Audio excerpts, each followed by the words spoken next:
All right, so with our gorgeous Miss Rubes again, we're gonna work a few more skills. She's like, I did not see I had a feeling she was gonna trip on that. She's a goofball. She's very interested in her snacks, so she forgets what might be on the ground.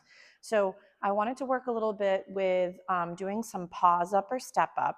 So the benefit again of doing some target training with her toes versus going up on a platform and working a stay or going to our spot behavior is that the more little skills your babe has under their belt, the more comfortable they can be in different settings. So adolescence is a time where a lot of puppies struggle, and a lot of times we think as caregivers that once they've done like a puppy class, they're good to go, because it feels like they have a good feeling around certain things and things are going kind of nicely. But adolescence is where everything kind of changes. So this is the time frame where, again, you get big responses from your puppy and things you thought they really understood maybe fall right out the window. So I would highly recommend that you want to keep maintaining. And again, training should be something that we're doing all the time to make the dog feel like they have an out and they have a good understanding of our world and what we might need from them for safety reasons. But also just gives your babe something to do that could be fun. So remember that if, again, we kind of call it quits at around, the 1 year mark, we may find that behaviors we thought were under wraps actually keep getting bigger. So I would highly recommend to keep working through your skill sets, exposures, comfortable outings, of course, always within your puppy's comfort range and under their threshold for feeling overwhelmed. So because a lot of times people are like, oh, well, the puppy did great before, but then all of a sudden like this month hit or this year hit and then they weren't doing so well. So we do want to make sure to keep helping them through these moments where they might have a challenge. So we're not by accident, while they're having a hard time, keep upping the criteria and then they just keep failing. So with our pause up or step up, if let's say, for example, she's like paying attention is hard. So I might again step up.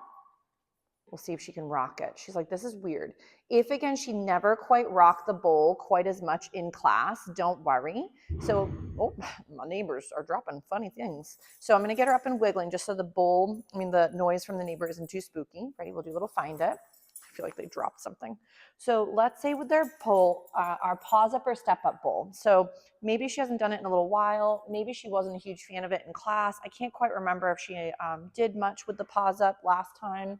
So in the beginning, whenever I'm trying something new, if the puppy's really overwhelmed, I don't want to go ahead and force the situation, but I want to gauge sort of where that comfort range might be and then sort of help build from there. So in the beginning, I might feed over the item if it's not too spooky. If this item is really scary, I wouldn't force them to think between picking food and survival, because that's going to create a lot of conflict. So what I might try to do is I'm going to bring the food, see if I can get her to touch her bowl with a little toenail, and I'm going to feed for those little touches. So if she's a little bit unsure, again, I'm just trying to get her to rock it. If she thinks this is way too spooky, we might try again with the flat targets and build up. She's like trying to avoid the bowl completely. So if she thinks the bowl is disgusting, right there, even for any little moments where her foot brushes the bowl, I'm going to feed for that. So right here, yes, and I'm going to feed for this. Beautiful, yes. So, but I didn't scold her or force her in the sense of like making her be pulled onto the item. A lot of times I get that we have to get the puppies like in the vehicle or in the scale or on the scale, I mean, for the vet's office. But the problem with like dragging them onto it is that it again, there's no consent involved and there's no creating a better association when it happens. So make sure that even when we're working certain skills that might not seem connected, like going to the vet or the groomer, is that a lot of times it's like a spider web. So one thing that happens in one environment with certain people might then transfer to other situations, and behaviors you thought were going pretty well might go in the opposite direction. Nice job, cutie. That was really hard. So I'm going to send her away with another little find it. So find it's again can be really great for restarting an exercise, or to help your puppy more so physically move and get into a better position. So like right here, I'm going to try once more. I'm not going to say the exercise, so I'm not going to tell her pause up or step up quite yet. I just want her to see if we can go ahead and lure and potentially get her to place a foot back onto the target. So you can see that this is a little bit challenging for her. She's a little bit unsure about it. But I don't want to make it so challenging. Yes, that was very nice, where there's no successful moment whatsoever. So she's like, this is exhausting. I know, so much hard work. We'll go find a cucumber. She says, that sounds great. So if let's say the bowl is at times a little bit more, maybe a little scary for her, I'd make sure to go at her rate. So right here, I am trying to lure her, but she's not so flustered that she, again, is not giving it a try. So right there, she did get a little morsel for putting the foot on. She's like, I'm a drunken woman. So right here, yes, nice. She's like, does this still count? That's very pretty. So the many benefits of getting your puppy practicing putting their body onto novel items is it can help to start build confidence in trying things that are new, but also get your puppy to understand they have different parts to their body. So there's a lot of dogs that don't realize they have a back end, let alone a front end. There could be moments where they're like, let's say going on a log and all of a sudden they didn't realize that the back end was not following the front end and they slide off and maybe could hurt themselves. Also going onto new surfaces can be very challenging for some pups because lack of experience or novelty down the road can start to become a bit spooky. So right here, I'm feeding her multiple little tidbits for being on the bowl, just trying to build up value. But I'm going to see again if we can have her step off the bowl, and we'll maybe try it again. Righty, cutie? So we might go again with the food. We're going to try, and she's like, this is disgusting. What would you like a down instead? So if again, we're going to try, yes, nice, good girl. So, but you can see that she's still a bit unsure about it. So this is where I wouldn't rock it to the point where your pup's like, worst day of my life. Again, I know that sometimes there can be moments where I do try to make training as stress-free as possible. But again, there will be moments where certain things are novel. And even for us, like when we try something new, we might be a little bit nervous about like making a mistake or looking silly when we're trying something. So we do get a little bit apprehensive or feel a little stressed. Though there's normal little bits of stress, and then there's again like really overwhelmed, being flooded, shutting down, exploding with a response. So even though at times life can get a little bit stressful, this doesn't mean that that's going to somehow magically build your dog's resilience. So there's this concept that like if something really stresses your dog, you just have to keep doing it, and to the point where your dog like gives into it. And that might actually turn more into learned helplessness or kind of giving up in the situation, because no matter what you've said, nobody listens. So we don't want the puppies to think that no matter what they say, it gets ignored.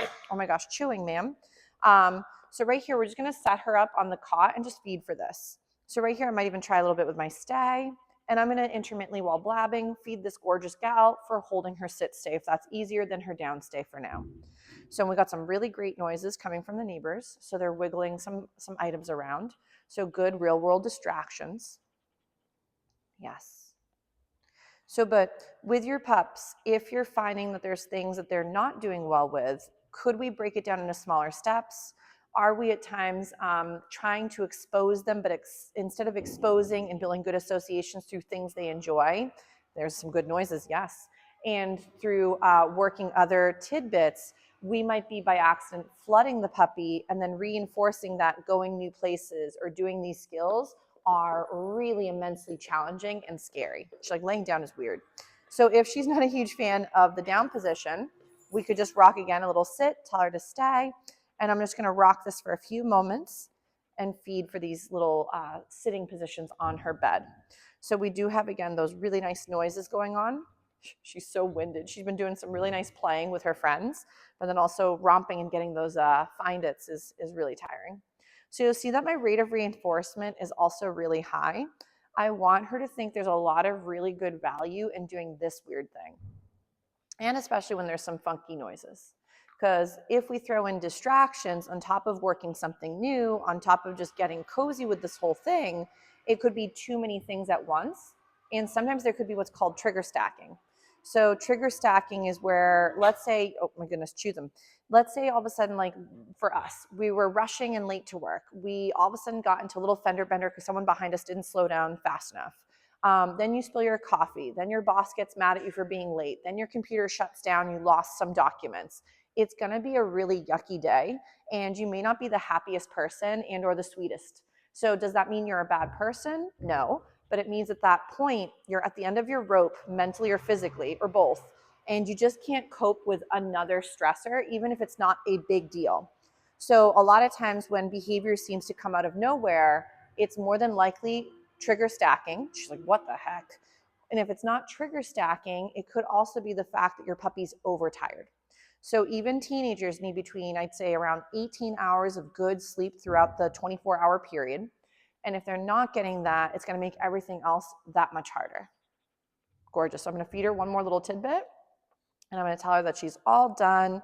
Give her some lovies if she prefers some touch, and then we can get up and wiggle. So this is really pretty. Nice. If she were, to target this all on her own, you could mark that behavior and capture it and then feed for that. I know we got some crazy noises. Ready? Find it. Good job. Then we would try again a little bit with the paws up. So I'm going to lure her, if I can, towards the bowl. She's like, how about your toes? Yes, nice. So the reason I also like to sometimes rotate through something that's a little bit more challenging to something that's a little bit easier and then back and forth is I want the training to seem attainable and not the whole time the hardest thing you've ever done. Because from her perspective, why would any of this have value other than, of course, I know she's rocking some food moments, but these are skills that later can be very helpful. So one of my dogs that gets really excited over things, we practice our pause up and step up behavior on many different targets. So if let's say there's going to be a distraction and I want to redirect him onto a better skill, putting his feet onto a boulder or onto a stump or onto the sidewalk and doing a pause up could be another great way to redirect him to do that versus the thing I didn't really want. So we might again try one more time with those toesies on the bowl. Yes, good job. She's like, how about one? Does that still count? I know, right there, so close. So we'll try it again. Yes, nice job, cutie. She's like, thanks, lady. She's doing a very nice job. What a smart girl. So, but we'll probably give Miss R a little breather. She's doing a really, really gorgeous job. Look at her on her bowl. Such a smart girl on your bowl. So, but if you're ever looking to add some mental and physical enrichment to her, you may find just get some household items like a ladder, like, a human ladder, and lie it down on the ground. Get a few bowls and flip them over as long as things are stable. You wouldn't want to do something that teeters if it's unpredictable from her perspective. She's never done it. It could be spooky. So I would recommend start small and you can build into things.